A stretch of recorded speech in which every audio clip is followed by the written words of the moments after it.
1241. Europe's darkest winter. Poland is burning. Hungary's capital, reduced to ash.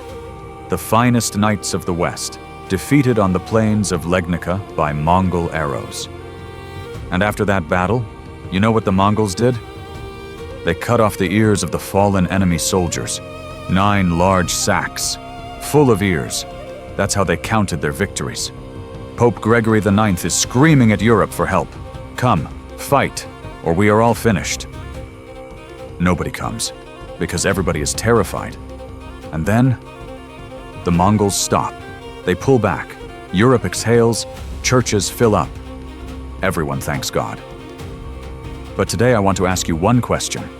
Was this actually a miracle? Or did Europe just get incredibly, embarrassingly lucky? And more importantly, what if the Mongols hadn't stopped? What language would you be speaking right now? What god would you be praying to? Let's find out. Let's talk numbers. Because this matchup was not even close, and Europeans knew it. The Mongol force riding into Europe in 1241, roughly 70 to 80,000 warriors. But calling them warriors almost undersells it. These men were on horseback by age 3, shooting arrows by age 5, spending 300 days a year in the saddle. War wasn't their job. It was their entire existence. Their weapon of choice? The composite bow. A piece of engineering so good, modern historians still talk about it with respect. Accurate at 200 meters. And a Mongol archer could fire it, on horseback, at full gallop, facing backwards. That move even has a name. The Parthian shot. Meaning, they could kill you while running away from you. Truly the original, I'm not mad, I'm just disappointed energy. And their strategy? Months of reconnaissance before any battle. Spies disguised as merchants. They knew your water sources, your supply lines, your weakest walls, before you even knew they were coming. Behind them, a war machine that had already destroyed everything from China to Central Asia. Samarkand, gone. Kiev, gone. Baghdad was next on the list. Now, Europe, heavy armored knights. Impressive, but slow. Rigid formation tactics, almost useless against Mongol horse archers. Legnica proved that. Poland and Germany sent their best knights.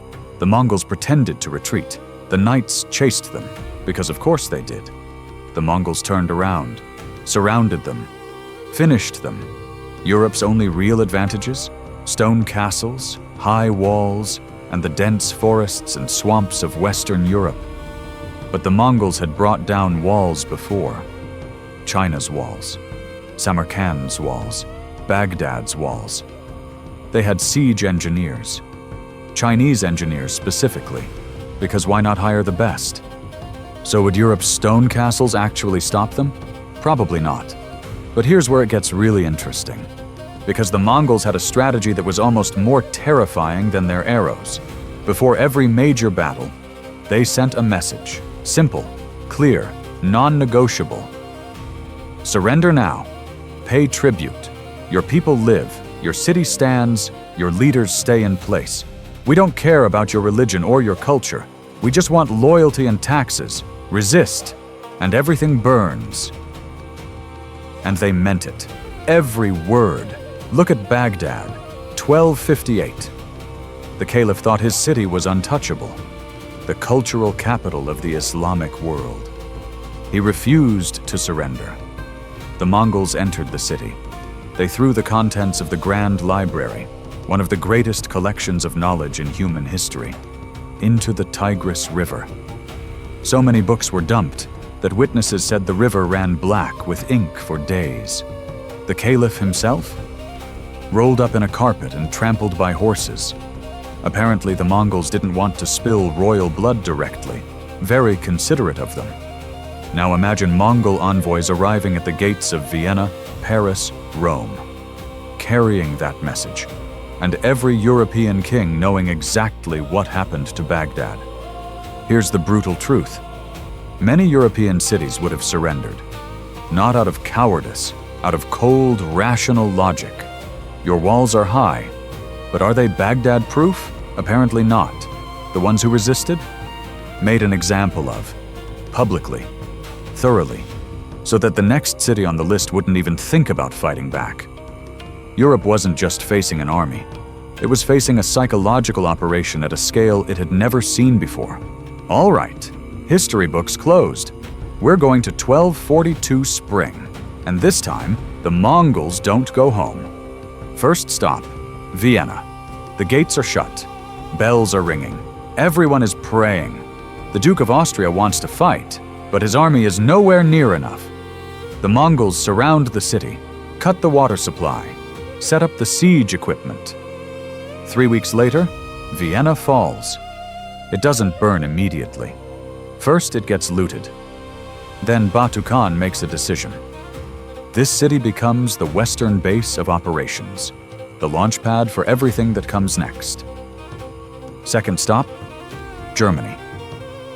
The Holy Roman Empire is a patchwork of dozens of princes and mini-armies who absolutely cannot agree on anything. Ever. The Mongols know this. They pick off the smaller principalities one by one. By the time the larger ones try to organize a response, it's too late. Cologne has walls. But the Mongols are patient, and hunger opens gates faster than any battering ram. Third stop, France. And Paris. Paris, the largest city in Europe at the time.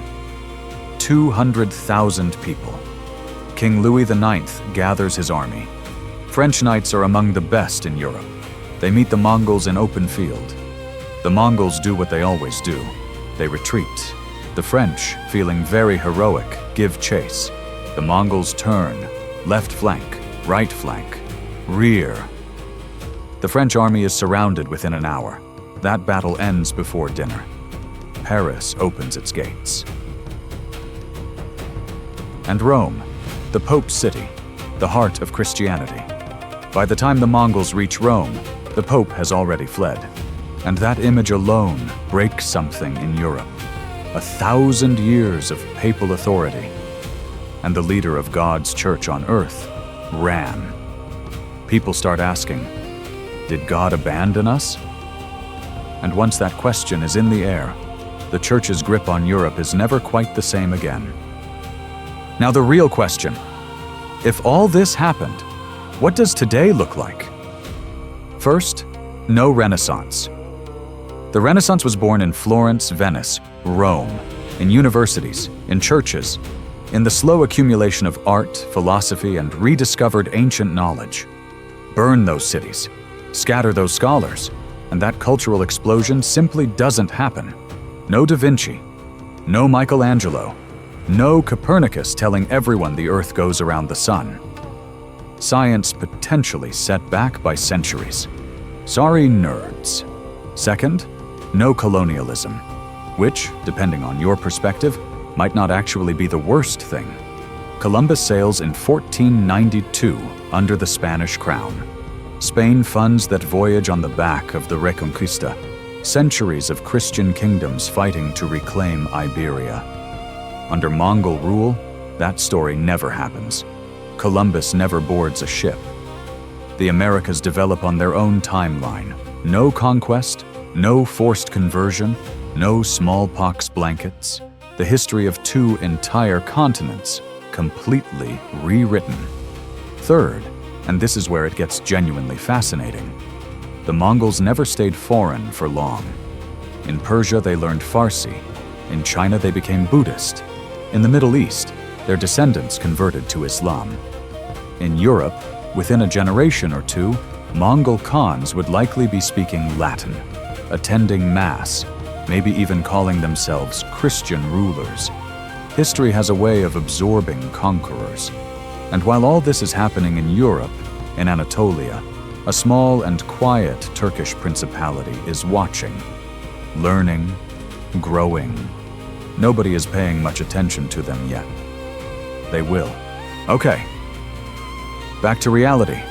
Because why the Mongols actually stopped is, honestly, just as wild as the what-if scenario. Official history says, Ögedei Khan died, the Kurultai was called, Batu Khan went home. Clean story, neat ending, very convenient. But here's the thing. Batu Khan didn't have to leave.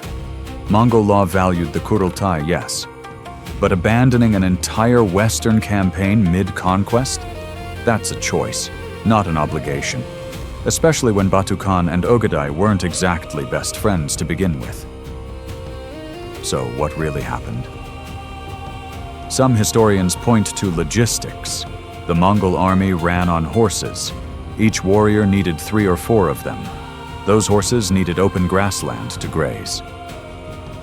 Western Europe's dense forests and frozen winter fields? Not exactly ideal horse country. The army was slowing down. Supply lines were stretched dangerously thin. Others point to something even more brutally simple. Western Europe wasn't rich enough. The Mongols looted as they advanced. It funded the campaign. But European cities in 1241 were small, poor compared to the great cities of Asia. Batu Khan may have looked west and done the math. More forest, more castles, less gold. Is this actually worth it? So the uncomfortable truth is this. Europe wasn't saved by bravery. Europe wasn't saved by God. Europe was saved by fortunate timing, internal Mongol politics, and the fact that Western Europe was, at the time, frankly not that impressive of a prize. Take that however you want. The Mongols stopped. Europe exhaled. The churches filled up and everyone called it a miracle. But let's be honest, Europe didn't earn this. No heroic last stand, no divine intervention, just lucky timing. Meanwhile, somewhere in the chaos the Mongols left behind, in the dust of collapsed empires and broken trade routes, a small, unnoticed Turkish principality in Anatolia was quietly doing something remarkable. Nothing flashy, no grand declarations, just expanding, absorbing, waiting. The Mongols rewrote the map of the East, and that rewriting created the exact power vacuum that one dynasty needed to rise. The Ottomans didn't just fill that vacuum, they dominated it for 600 years across 3 continents. Next video, one question. What if they never fell? What would Europe look like? The Middle East? The world? Subscribe, notifications on, because the Ottomans are a whole different level of what if.